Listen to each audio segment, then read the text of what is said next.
आइए और अब करते हैं फोकस इस बड़ी डील पर जो वीकेंड पर हुई है फ्यूचर ग्रुप और रिलायंस इंडस्ट्रीज के बीच में, रिलायंस रिटेल के बीच में। हमारे साथ कार्यक्रम में शामिल हो रहे हैं वरिंदर बंसल, और वरिंदर से जानते हैं इस डील का क्या असर दिखेगा। वरिंदर, स्वागत है आपका। सबसे पहले तो ये बताएं कि डील किन कंपनियों के लिए अच्छी है, किन के लिए खराब है, किन के लिए न्यूट्रल है, किस किस पर असर पड़ने वाला है और किस तरह से। Good morning, sir. This is my own analysis. Important is कि ये डील ऑनेस्टली रिलायंस को कहीं और ही ले जाएगी, sir. I think Reliance industries के लिए, ऑफ कोर्स रिलायंस रिटेल के लिए ये बहुत ही अच्छी डील है। आई विल एक्सप्लेन यू क्यों। अगर आप फ्यूचर ग्रुप स्टॉक्स देख रहे हो तो स्वैप रेशियो के हिसाब से जो सब बात कर रहे हैं, सारी की सारी कंपनीज, या फ्यूचर रिटेल हो, फ्यूचर मार्केट नेटवर्क्स हो, फ्यूचर लाइफस्टाइल फैशन हो, उनके लिए technically is the important word, उनके लिए टेक्निकली स्वैप रेशियो के बेसिस पे स्टॉक्स ऊपर हो सकते हैं 1 या 2 दिन के लिए, बट उनका बेस जो है वो हम फ्यूचर एंटरप्राइज मान के चल रहे हैं। तीसरा, फ्यूचर एंटरप्राइज के लिए ये डील अच्छी है, बट फॉर अगर आप उस स्टॉक में इन्वेस्टेड हो तो ऑनेस्टली फ्यूचर एंटरप्राइज को बहुत बहुत बहुत मेहनत करनी पड़ेगी। यहाँ से कोई सस्ती डील नहीं है। जो उनको पैसा दिया गया है, 17.5 रुपए दिए गए हैं, मेरे ख्याल में वो ऑलरेडी इन द प्राइस है, बिकॉज स्टॉक ऑलरेडी 20 रुपए का है। और इम्पोर्टेंटली उसका जो वैल्यूएशन है वो बहुत बहुत महंगा है। आज की डेट में जो नंबर है वो ईवी एबिटा 50 टाइम्स पे है। बैंक्स के लिए आई थिंक आपके चैनल पे भी बात कर रहे थे, एक साई ऑफ रिलीफ होगा, बट आई थिंक मार्केट में ऑलरेडी पहले से 15-20 दिन से मालूम है कि हाँ भी ये डील आने वाला है। तो बहुत सारे स्टॉक्स चाहे वो बैंक ऑफ इंडिया हो, चाहे बैंक ऑफ बड़ौदा हो, ऑलरेडी भाग चुके हैं। सो मैंने क्रिस्प पे आपको बता दिया कि किस किस को पॉजिटिव होगा। मेरे हिसाब से रिलायंस रिटेल को बहुत पॉजिटिव है, सर। अगर आप बोलो तो मैं आपको डिटेल्स में थोड़े 2 लाइन में इनका बता सकता हूँ। बिल्कुल। और साथ ही मैं ये जानना भी चाहता हूं कि बेसिकली स्टॉक्स पर क्या असर पड़ेगा, कौन से स्टॉक्स बढ़ने चाहिए, कौन से घटने चाहिए, किस स्टॉक पर किस तरह से इम्पैक्ट आप देख रहे हैं, वो भी बताएं।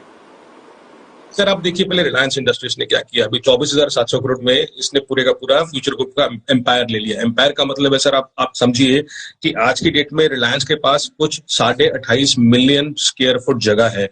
28.5 मिलियन स्क्वायर फुट, और रिटेल में ये सबसे जरूरी पैरामीटर है। आज की डेट में फ्यूचर ग्रुप को एक्वायर करने के बाद उसके पास कुछ 52 मिलियन स्क्वायर फीट है। Reliance will be now 2.5 times of DMart. आप ये समझिए, रिलायंस का revenue after this acquisition will move up by, मगर रिलायंस रिटेल की बात कर रहा हूं, बाय 25-30% उसका रेवेन्यू ऊपर चल जाएगा।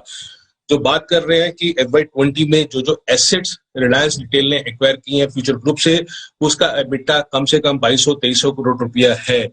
तो सर रिलायंस ने ये पूरी की पूरी एसेट अराउंड 10 और 11 टाइम्स और 12 टाइम्स ईवी एबिटा पे एक्वायर कर ली है, which is very cheap in this environment. आप समझिए सर, मगर रिलायंस ने वो कर दिया है कि उसको कम से कम 10, मगर आप सोचिए ना सर, उसका base around 30 million square foot है। इसको एक्वायर करने के बाद वो ऑलमोस्ट 52 मिलियन स्क्वायर फीट बन गया है। तो उसने जो काम अपनी हिस्ट्री में किया था लास्ट 10, 15, 20 साल में रिलायंस रिटेल को सेटअप करने में, वो एक डील में उसने ऑलमोस्ट डबल अपना रीच कर लिया इंडिया में। 30% ऑफ ऑर्गेनाइज रिटेल मार्केट कर लिया है। सो आई थिंक फॉर रिलायंस के लिए पीपल आर एस्टिमेटिंग कि 40 रुपए 50 रुपए ईपीएस एक्रेटिव हो सकता है। बट एज ए सेड कि अगर आज उसने 10-11 टाइम पे ये एक्विजिशन की है तो उसको 20 टाइम ईवी एबिटा मिल जाएगा उस वैल्यूएशन का। I will not be surprised in next few years. So for me Reliance is a thumbs up. Second, FPL पे समझना जरूरी है सर फ्यूचर एंटरप्राइज पे, बिकॉज सारी की सारी जो स्वैप रेशियोज है ना वो एफपीएल पे बेस्ड है। अगर एफपीएल ऊपर गया तो आपको ठीक है, उस तरीके से स्वैप रेशियोज ऊपर हो जाएंगी। अगर एफपीएल नीचे गया तो सारी की सारी जो कैलकुलेशन सब लोग कर रहे हैं वो सब नीचे आ जाएंगी। सर फ्यूचर एंटरप्राइज में अभी क्या हो जाएगा, सारी की सारी कंपनीज मर्ज हो जाएंगी फ्यूचर एंटरप्राइज में, फिर वहां से डीमर्जर होगा जो एसेट्स रिलायंस रिटेल को जाएंगी, और फिर सिर्फ 4 धंधे रहेंगे फ्यूचर एंटरप्राइज लिमिटेड में जो बियानी जी संभालेंगे। अभी फ्यूचर एंटरप्राइज का आपको बता दूं सर कि उसके पास कुछ आज की डेट में कुछ 45.5 करोड़ शेयर है। 45.5 crore share after giving away shares to everyone, जो future retail, future consumer, future lifestyle fashion, दो और कंपनीज को। सर उसका इक्विटी बेस को 1250 करोड़ शेयर हो जाएगा। 1250 करोड़ शेयर, इसका मतलब है कि वो 1200 करोड़ का प्रॉफिट करेगा तो 1 रुपया ईपीएस आएगा। तो डायल्यूशन इस केस में कम से कम 97-98% इतना बड़ा डायल्यूशन हो रहा है इक्विटी का, विच इज मैसिव। मतलब बहुत मैसिव।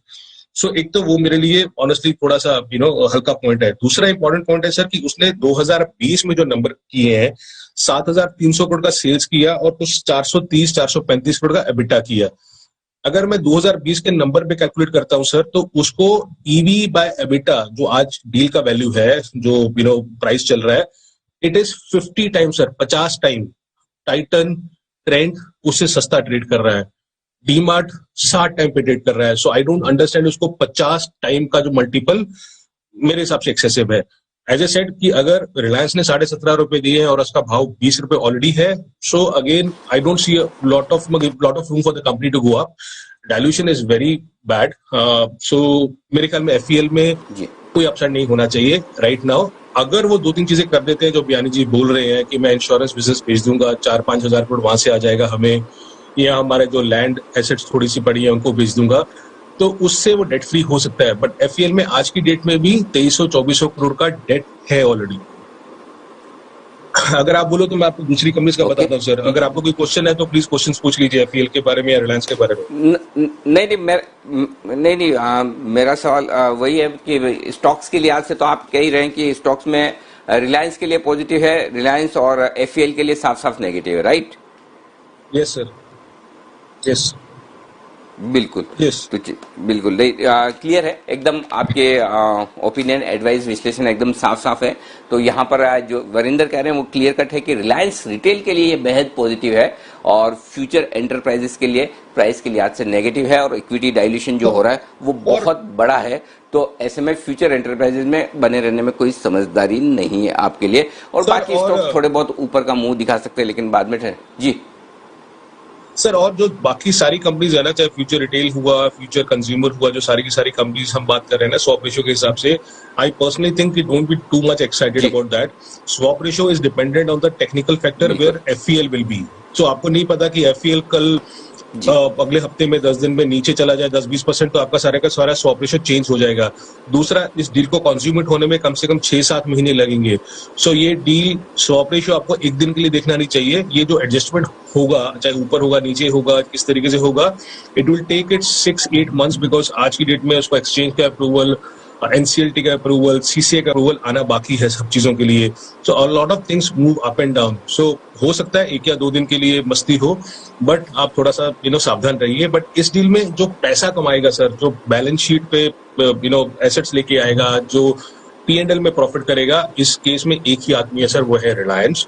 और दूसरा, बैंक्स को सर, अगर people get very excited today, please also see कि how much haircut those banks are getting, because इस डील में नॉर्मली हमने देखा है कि हिस्ट्री में कि उनको 30-40-50% का हेयर कट मिलता ही मिलता है। तो प्लीज वो पॉइंट बहुत ध्यान देने लायक है, कि हेयर कट कितना मिलेगा, उसके बाद आप असेसमेंट कीजिए अपना।